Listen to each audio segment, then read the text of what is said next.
site, Sean Zattel, FightHype.com, Eddie's favorite site, I might add. Eddie, yes. Yeah, Eddie getting a lot of love here in America. And I just wanted to start with that. How is year 3 of the American venture going? How do you feel it's progressing? I mean, year two. Right. We're a year and a half in. We're now really starting to get grips with things. If you look at our sort of last run of shows, we had 9,000 in Chicago for Usyk. We had 12,000 at KSI Logan Paul. We had 10,000 at Danny Jacobs, Julio Cesar Chavez. We'll have 10 or 11,000 here tomorrow night. No one's really selling tickets like that, to be honest, consistently. And I feel like that's going a little bit under the radar, which is fine. And we're doing it with, in my opinion, the best platform, but also the one with the least brand presence, if you like. Right. You know, so we're up against it, but I feel like we're doing really well.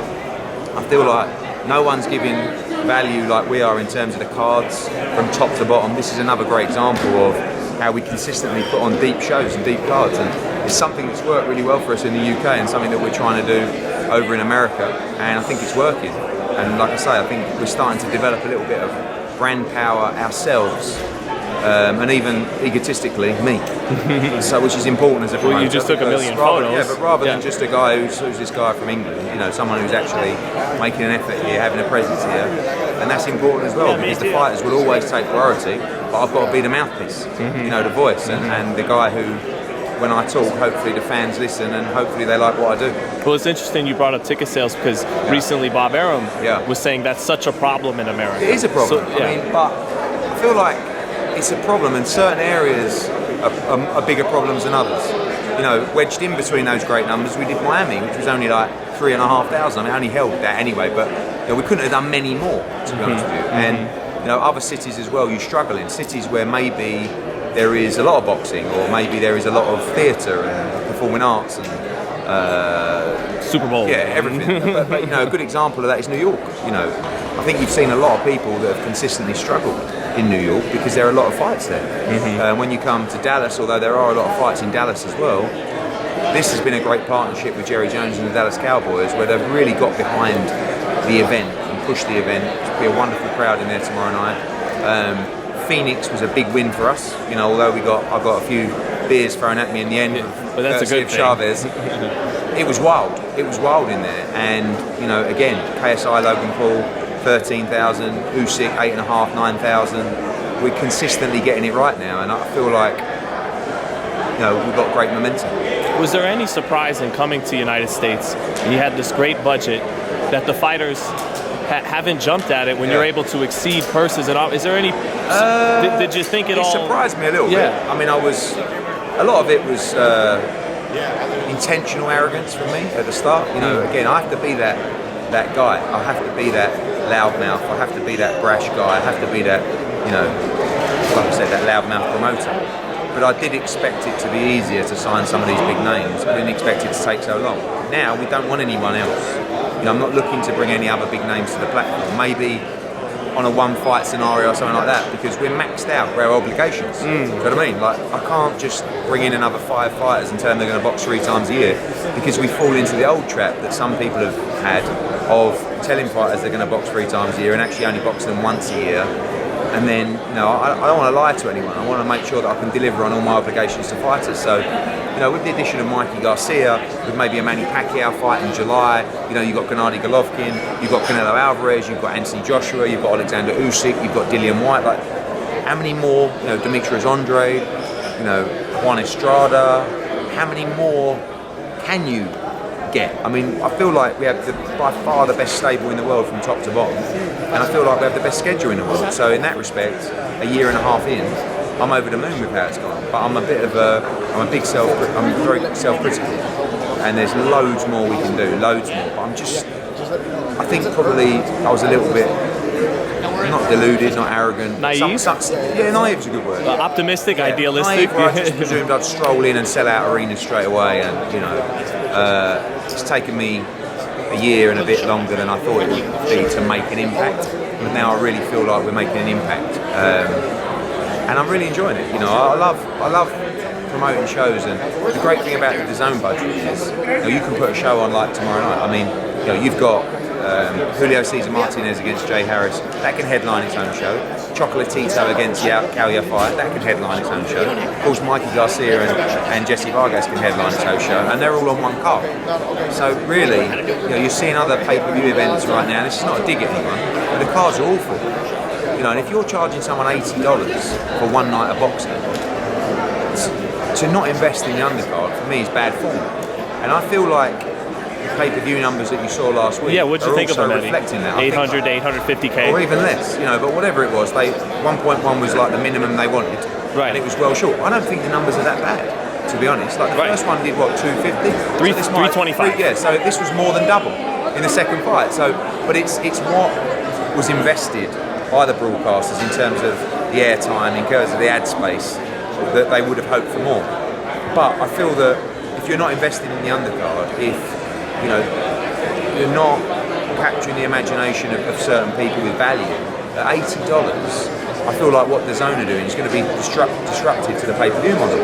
So if you can get Dazn for $99 for the year, or $80 for one fight and no undercard, it kind of makes our service a bit of a no-brainer. And I think that people are starting to get bored of consistently paying $80 for one night. That's just the view of a new guy coming in. You probably know better than me the market. I don't know the people. You're an American, right? You've experienced this for years. Maybe it's just the norm, but it's a lot of money. It's a lot of money. Well, some people have pointed to it making boxing more of a niche sport in America. Yeah. They feel that pay-per-view has relegated it to that, but then you look at Floyd. You look at Floyd and Manny, and they made more money in one night. I think a lot of times people compare pay-per-view numbers to Floyd, right? Yeah. That's why I said that this thing's done 750 or 800. It's not that bad. Right. It's not that bad. Right. But when Canelo and Triple G did 1.3, 1.4, and Floyd would do consistently over $1 million and then throw in a 2, a 2.5, whatever, people think it's disappointing. But I think that it was just, the promotion was so good from the broadcasters, I think everybody expected a lot more. Right. But I think also you can't not talk about illegal streams, and the fact that a lot of these streams are available, not just live, I'm talking about highlights become available very quickly now. If you wanted to just follow it on social media, you're going to see clips and highlights coming in a minute after, a minute and a half after. Well, Dazn gives out quite a bit in their highlights. But they're not charging $80, so it's a little bit different. Right. So I just feel that a high price point will encourage illegal streams. I think nobody should illegal stream. One, because it's illegal, and two, it's taking money generally out of fighters' pockets. But when it's $80, it encourages people to illegal stream. Because it's a lot of money. You're saving a lot of money. Our pay-per-views in England are £20, $25. So it doesn't push you so much to go and save that money. You can just watch it on a nice, clear, HD stream and enjoy it without pictures of bizarre pornography jumping up on your screen or whatever it's going to be. So, but when it's that expensive, it will encourage you to do so. And I'm sure illegal streams was a big problem of the Fury Wilder. Can Joshua and Fury be a pay-per-view though? You feel? Yeah, of course, because it's the undisputed heavyweight world championship. I'm not saying it does millions of buyers. I mean, Bob said that he felt that would do 2 million buyers that fight. That's Bob, but he definitely thought it would do 1.5 million, or close to.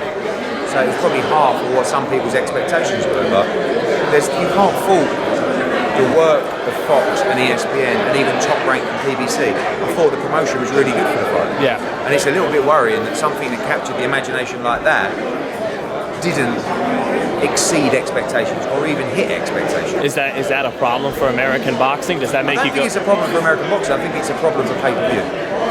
Okay. Whilst there's more broadcasters investing money into the sport, which there is, I think the sport is very safe. But what it shows us all is there's a lot of work to do.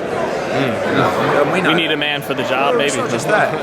I don't know. But what do you do then to I don't know. I think I'm really, really good, but I don't think I can necessarily come in and just hit 1 million on every pay-per-view. I just think that it's I don't know. I wonder whether when we look at the volume of pay-per-views lately in America, and you go back to, there was a run from like Pacquiao Broner, where it's like Wilder Fury, Pacquiao against Broner, Spence against Garcia. Oh, and Spence against Porter, Porter. right? Wilder against Thurman Ortiz. and Pacquiao. Yeah, Thurman against Pacquiao. And this is like, we're talking over an 8, 9, 10 month period. So how can you as a fight fan, you're basically paying $1,000 a year if you want to watch every pay-per-view. It's a lot of money, and or you can pay $100 a year and get a whole year of Dazn with all the fighters we mentioned. So again, not just Dazn, it's not just the Dazn pitch for FightHype, but it's just a common sense discussion to say I'm not sure that they can consistently get away with charging $80 for a night of boxing with no undercard. And let's be honest, there was no undercard last week. Yeah. It was really poor. Yeah. You know, and I understand that because I know that you have your finances for a show and they'll have a budget for the undercard, and they were very limited for what they could do. Ultimately, though, won't fans? They'll probably pay just about any price if it's the fight they actually want to see. Right? Yeah. But maybe it didn't deliver that message that this was a can't miss fight.